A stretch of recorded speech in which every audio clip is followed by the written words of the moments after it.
1వ అధ్యాయం 5వ వచనం చూడండి ఒకసారి.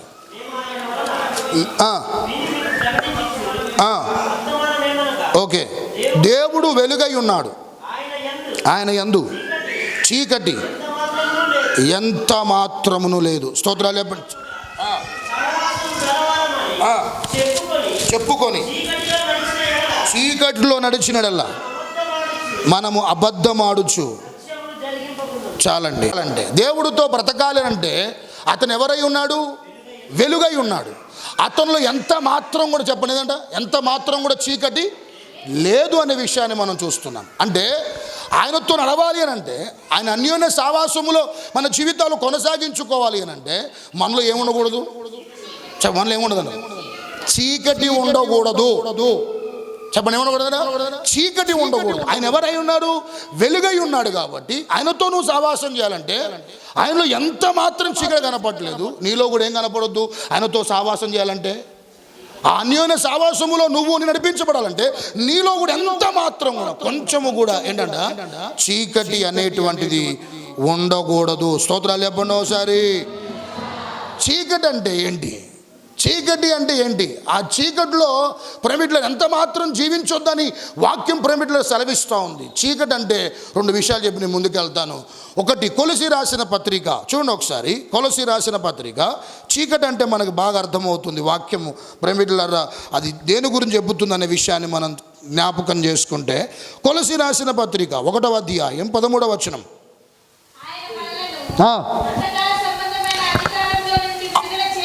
అంధకార సంబంధమైనటువంటి అధికారం నుంచి విడుదల చేసి తాను ప్రేమించిన తన కుమారుని యొక్క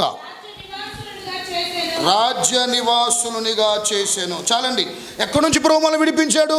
అమ్మా చెప్పండి, ఎక్కడి నుంచి విడిపించాడు? అంధకార ప్రేమికులారా సంబంధమైనటువంటి ఆ బంధకాలను దేవుడు మనల్ని విడిపించి ప్రభు ఏం చేశాడంటే తన రాజ్య నివాసులుగా చేశాడు. అక్కడ ఫుట్ నోట్లో అక్కడ తన కుమారుని యొక్క అనే మాటకి ఏముందంటమ్మది? మూల భాషలో తన ప్రేమ కుమారుని అనే మాట మనం చూస్తున్నాం. అంటే 2 రాజ్యాలు కనపడుతున్నాయి. అంధకార రాజ్యం కనపడుతుంది, ఇంకేనంట ప్రేమికుల కుమారుని యొక్క రాజ్యం కనపడుతుంది. అంధకార రాజ్యం ఇంకేనంట ప్రేమ కుమారుని యొక్క రాజ్యం కనపడుతుంది. అంటే లోకము అంధకారంతో ప్రభు పోల్చాడు. ప్రేమికులారా అంధకారంలో నుంచి దేవుడు మనల్ని ఏం చేశాడంట? విడిపించాడు. ఇప్పుడు ఆయన వెలుగైనడు కాబట్టి మనం అందరం ఎక్కడ బ్రతకాలి? ఎక్కడ జీవించాలంటమ్మా? వెలుగులో జీవించాలి, వెలుగులో బ్రతకాలి, వెలుగులో మన జీవితాలు కొనసాగించుకోవాలి. అయితే ఎంత మాత్రం మనలో ఏముండకూడదంటే ఆయనతో సావాసం చేయాలంటే చీకటి ఉండకూడదు. ఇక్కడ అంటున్నాడు ప్రేమికులారా అంధకార రాజ్యం అనంటే ప్రేమ రాజ్యం అనంటే గమనించండి, ఆయన రాజ్యములు ఏముంటాయని చెప్పాలా? ప్రేమ, ఇంకేముంటది? దయ, క్షమాపణ, ఇంకేముంటదంట? కటాక్షము, వాత్సల్యత, ఆప్యాయత. దేవుని రాజ్యములో నిక్షిప్తమై ఉన్నాయి. మరి అంధకార రాజ్యములు ఏముంటాయి అని ఆలోచన చేస్తే కక్ష, పగ, అసూయ, ఈర్ష, ఓర్వలేనితనం, ఇవన్నీ కూడా ఏ రాజ్యంలో ఉంటాయి? అంధకార రాజ్యములో ఉంటాయి. అంటే ప్రేమ రాజ్యములో ప్రేమికులారా ఏవైతే ఉన్నాయో అవి నీలో నాలో నిజంగా కనపడితే నువ్వు వెలుగులో జీవిస్తున్నట్లే, నేను వెలుగులో ఏంటంట జీవిస్తున్నట్లే, ఆయనతో సావాసంలో మనం కొనసాగుతున్నట్లే. లేకుంటే ఇది కాకుండా అంధకార సంబంధమైనటువంటి ఆ రాజ్యములో ఇవన్నీ ఒకవేళ నీలో ఉంటే ఏంటివి? కక్ష, అసూయ, పగ, ద్వేషము, మచ్చరం, ఇవన్నీ కనుక మనలో ఉంటే గమనించండి, నువ్వు దేవుని వెలుగులో నువ్వేంటంట లేవు. నువ్వు వెలుగు సంబంధిగా బ్రతకట్లేదు, చీకటి సంబంధంలో బ్రతుకు. ఆ చీకటి నేను దేవుడి నుంచి ఏం చేస్తుంది చెప్పాలి? ఆ సావాసం నుంచి ఏం చేస్తుందంట? ఆ సావాసం నుంచి నేను దూరం చేస్తా ఉంది. ఆ సావాసం నుంచి నేను ప్రేమికులారా నీలో ఉన్న చీకటే ప్రేమికులారా దూరం చేస్తుందని వాక్యం చక్కగా తెలియజేస్తోంది. ఇంకా మీకు బాగా అర్థం కావటం చూడండి ఒకసారి. 1 యోహాను 2వ అధ్యాయం 9-10 వచనాలు. తన సహోదరుని ఏం చేసిన వాడంట? ద్వేషించిన వాడు ఇప్పటి వరకు, అంటే ఈ రోజు వరకు ఎక్కడున్నట్టంట? వెలుగులో కాదంట. ఇప్పటి వరకు ఏం కలిగుంటే ఏం కలిగుంటే నీ సహోదరుడి పట్ల ఏం కలిగుంటే? ద్వేషం కలిగుంటే ఇప్పటి వరకు నువ్వు ఎక్కడ చెప్పాలా? వెలుగులో లేవు. నువ్వు దేవుడు సావాసంలో లేవు. దేవుడి యొక్క అన్యోన్య సావాసంలో జీవితాన్ని కొనసాగించుకోవట్లేదు. నీ సహోదరుని గనక ద్వేషిస్తే నువ్వు చీకట్లో ఉన్నట్లే. మరి ఎప్పుడు ఆ చీకటి నుంచి ఎప్పుడు వస్తావు చెప్పాలా? నీ సహోదరుడు నువ్వేం చేసినప్పుడు, ప్రేమించినప్పుడు.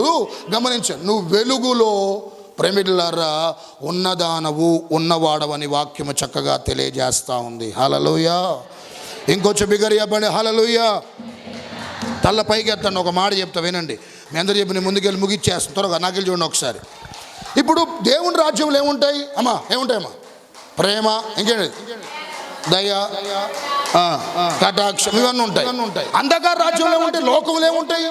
కక్ష, పగ, ఇంకా ప్రేమిట రాగద్వేషాలు, పగ తీర్చుకోవటం, ఇవన్నీ మనకు లోకంలో కనపడతాయి. ఒక మాట దయచేసి గమనించండి. నీలో నిజంగా ప్రేమిటులారా వెలుగై ఉన్న దేవుడు నువ్వు కలిగి ఉన్నావంటే, ఆ వెలుగులో నీ జీవితాన్ని కొనసాగిస్తున్నావు అని అంటే, వెలుగులో నీ జీవితం నిపించుకుంటున్నావు అని అంటే, ఒక చిన్న ఉదాహరణ చెప్తా. తలపైకి నాకు చూడండి ఒకసారి. ఒక భార్య భర్తను గనక కొట్టింది అనుకోండి, వినండి, కొట్టింది అనుకోండి, అది అవమానం. ఎవరికి? ఎవరికమ్మా? భర్తకి. సహజంగా ఎవరు కొట్టరు ఉండరు, కానీ మీరు మాత్రం కొట్టరు. ఇంకోటి, కొట్టిన వాళ్ళు ఊరుకోరు. ఎవరాళ్ళు? పురుషులు ఊరుకోరు. ప్రేమిట్ల ఎప్పుడందరూ మీ అందరూ కూడా లోబడేటువంటి వాళ్ళే, దాన్ని అంగీకరిస్తాను. కానీ ప్రేమిటర్ ఒకవేళ కొట్టింది అనుకోండి, నా దృష్టిలో అసలుకే ఆమె స్త్రీయే కాదు, ఇంకా చెప్పాలంటే ఆ మనిషే కాదు, సాతానికి పెద్ద అక్క. ఎవరిని కొడితే భర్తను కొడితే, ఫర్ ఎగ్జాంపుల్. ఇప్పుడు ఒకవేళ కొట్టింది అనుకోండి, భర్తగా ఒకవేళ నువ్వు నిజంగా వెలుగులో జీవిస్తున్నావు అని అంటే, my dear wife, God bless you అనాలి. ఏమనాలి నువ్వు? ఏమంటావు? My dear wife, God bless you అనాలి. నిజంగా ఏ ప్రేమ ఉంటే నీలో? ఏముంటే? దేవుని ప్రేమ ఉంటే. ఒకవేళ నిజంగా నువ్వు అలా చెప్పగలిగితే, ఒక మాట చెప్తా వినండి. నీ కొరకు యేసు ప్రభువు వారి లోకానికి ఎందుకు వచ్చాడో ప్రేమిటులారా అది నీకు అర్థమైంది. అది నీకు బాగా ప్రేమిటులో తెలియజేయబడింది. ఎట్లా ఆలోచన చేస్తే, ఎంతగా నిన్ను ప్రేమించాడో ప్రేమిటులారా, అంతగా నిన్ను ప్రేమించాలని చెప్పి నీకు తెలిసినప్పుడు ఇంకంతకంటే ఎక్కువగా దేవుణ్ణే కాదు ప్రేమిటులారా, అదే ప్రేమతో మనుషులు కూడా ఏం చెప్పాలా? ప్రేమిస్తాం. ఒక మాట చెప్పండి, ఏది గొప్ప అవమానం? మనుషులు దేవుని కొట్ట అవమానమా? భార్య భర్తను కొట్ట అవమానం? గొప్ప అవమానం ఏం చెప్పండి ఒకసారి. మనుషులు దేవుని కొట్టడం గొప్ప అవమానమా? భార్య భర్తను కొట్టడం అవమానం? ఎవరిని కొట్టారండి? భూమి మీద యేసు ప్రభువు వారు సంచరించినప్పుడు ఏం చేశారు మనుషులు? ఎవరైనండి? దేవుడు గడ్డం పిరికేశారే. ప్రేమిటులారా, యెరూషలేము వీధుల్లో ప్రేమిటులారా ఈడ్చుకుంటూ వెళ్ళారే. పిడిగుద్దులు గుద్దారు కదా, కామకిరిచి ఏం చేశారంట? ఉమ్మేశారు, పిడిగుద్దులు గుద్దారు, 39 దెబ్బలు కొట్టారు. ప్రేమిటులు ఇది గొప్ప అవమానం. ఎవరికి? చరిత్రలో ప్రేమిటులారా మానసిక క్షోభ నాకు తెలిసి ప్రేమిటులారా, నింద ఒకవేళ పడున్నటువంటి వాడు ఆ పరుచుకుని వెళ్తే ఒకవేళ ఓకే, కానీ ఏ మాత్రం బాగు మచ్చ పాపము లేనటువంటి పరిశుద్ధుడు అలాంటి వాడు మనుషుల చేతులు చెప్పాలంటే అండి భయంకరంగా ప్రేమిటులారా అవమానం పొందాడు.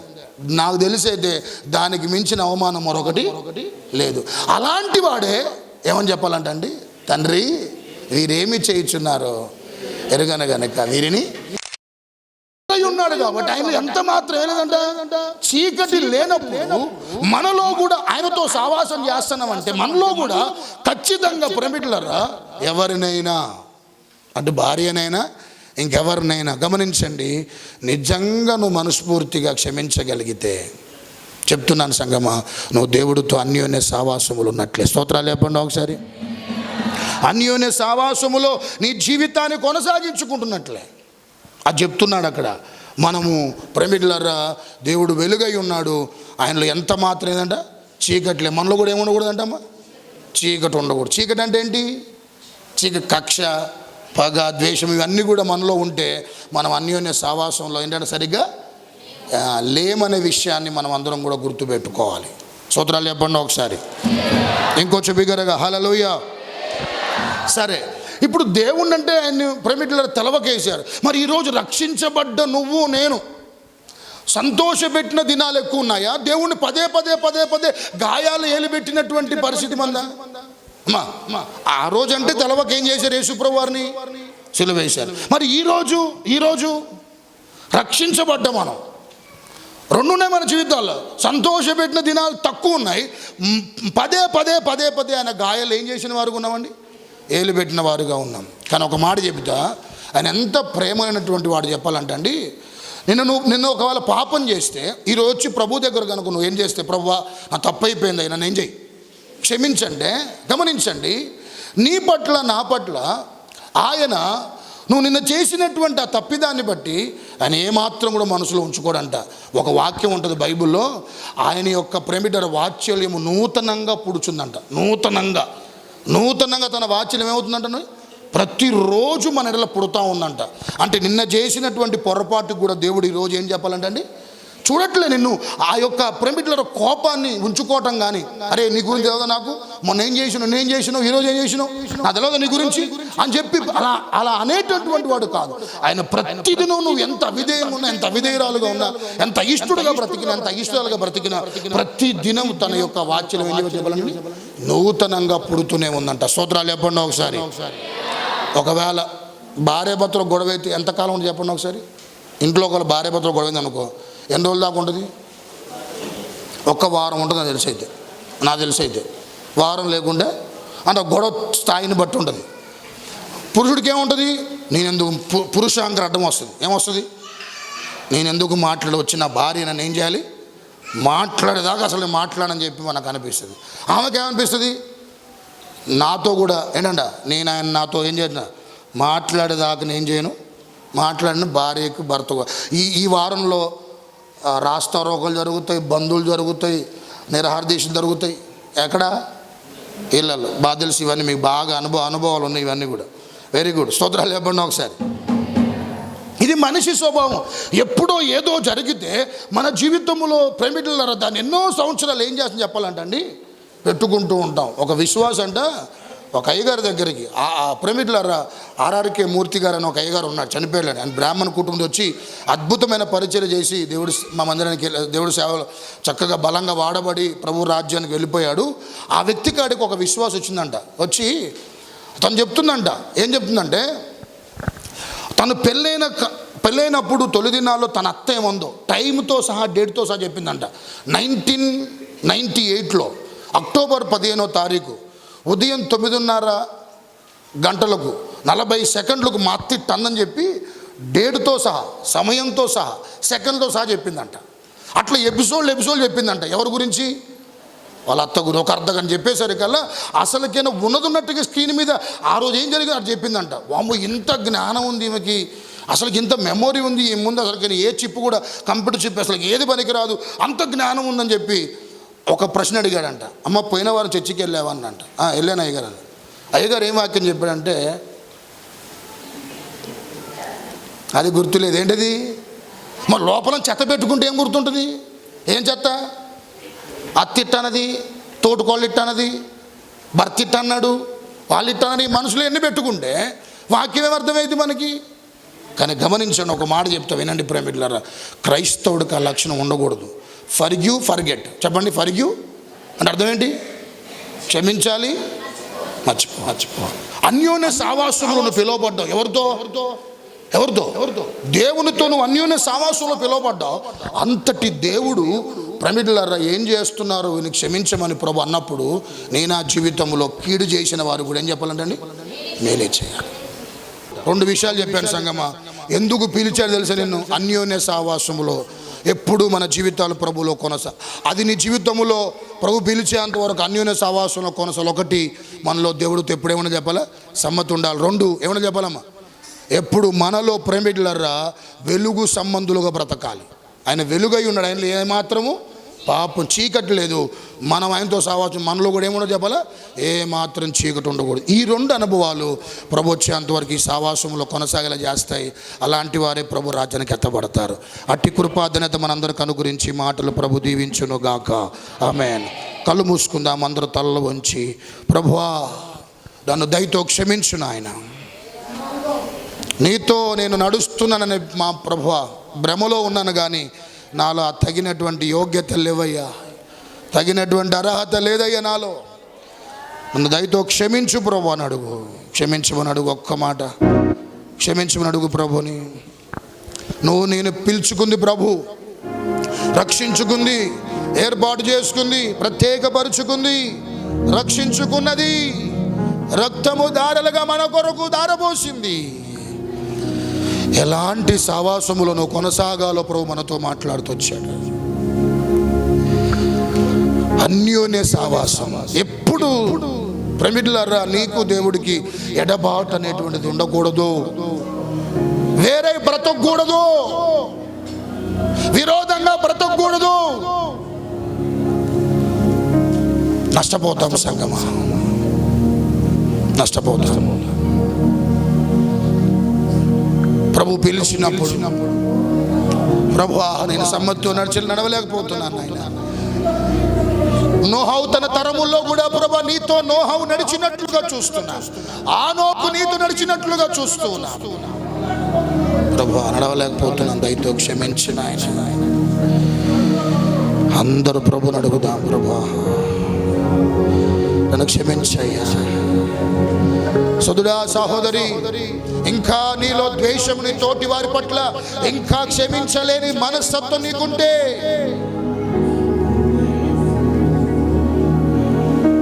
ప్రభు ప్రమిడ్లరా అంటున్నాడు, క్షమించమని అడుగు ప్రభుని. యేసయ్యా నన్ను క్షమించిన ఆయన, క్షమించిన ఆయన, క్షమించిన ఆయన, క్షమించిన ఆయన. వచ్చిన మమ్మల్ని అందరినీ క్షమించే నీ వాక్యం ద్వారా మమ్మల్ని సరిచేస్తున్నందుకు వందనాలు. నీతో ఎడబాటు ఉండొద్దయ్య నా జీవిత కాలం అంతా. నీకు వేరే బ్రతకొద్దు నాయన నా జీవిత కాలం అంతా. నీకు విరోధం నడుచుకోవద్దు ప్రభు నా జీవిత కాలం అంతా. సమ్మతితో ఆనోకు నడిచినట్లుగా నడుస్తానయ్యా.